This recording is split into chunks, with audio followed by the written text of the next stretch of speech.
50 বছর পূর্তি উপলক্ষে পশ্চিমবঙ্গ দূষণ নিয়ন্ত্রণ পর্ষদের পক্ষ থেকে বিশ্ব বাংলা কনভেনশন সেন্টারে দুদিন ব্যাপী অনুষ্ঠিত হলো একটি বিশেষ অনুষ্ঠান। এই অনুষ্ঠানে উপস্থিত ছিলেন বিশিষ্ট ব্যক্তিত্বরা। এছাড়াও এই অনুষ্ঠানে অংশগ্রহণ করেছিল রাজ্যের বিভিন্ন স্কুল কলেজের ছাত্রছাত্রীরা এবং সরকারি ও বেসরকারি বহু সংস্থা।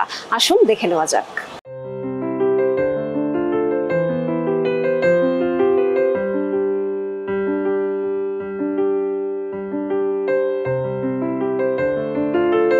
সেদিনের মূল বিষয় ছিল পর্ষদের সুবর্ণ জয়ন্তী সমারোহ ও বিশ্ব পরিবেশ দিবস উদযাপন।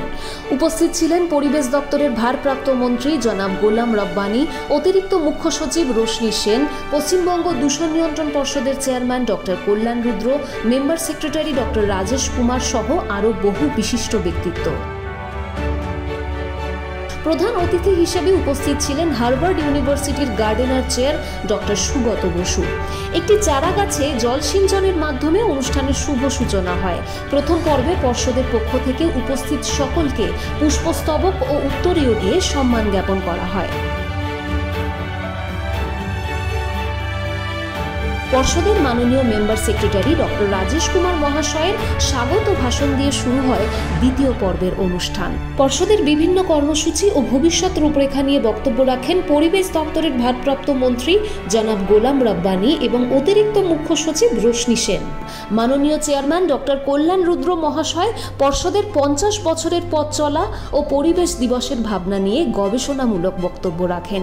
এরপর অনুষ্ঠানে উপস্থিত প্রধান অতিথি ডক্টর সুগত বসু মহাশয় সহ সকল ব্যক্তিত্বদের মূল্যবান বক্তব্য দিয়ে শেষ হয় এদিনের দ্বিতীয় পর্ব।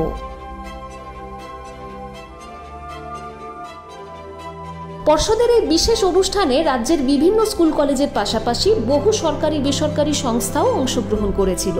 আগামী দিনে একটি সুস্থ পরিবেশ গড়ে তুলতে কিভাবে আরও সচেতন হওয়া যায় বা ফেলে দেওয়া জিনিসের পুনর্ব্যবহার, সৌরশক্তির প্রয়োগ, প্লাস্টিকের পুনর্ব্যবহার, এই বিষয়গুলির উপরে প্রত্যেকটি স্বনামধন্য সংস্থা তাদের বিভিন্ন প্রশংসনীয় কাজ সকলের সামনে তুলে ধরেন।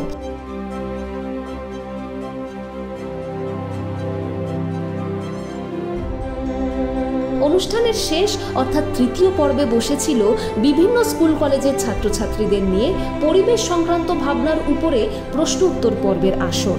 এই প্রতিযোগিতায় সফল ছাত্রছাত্রীদের পুরস্কার বিতরণী অনুষ্ঠানের মাধ্যমে শেষ হয় প্রথম দিনের এই মনোজ্ঞ অনুষ্ঠান।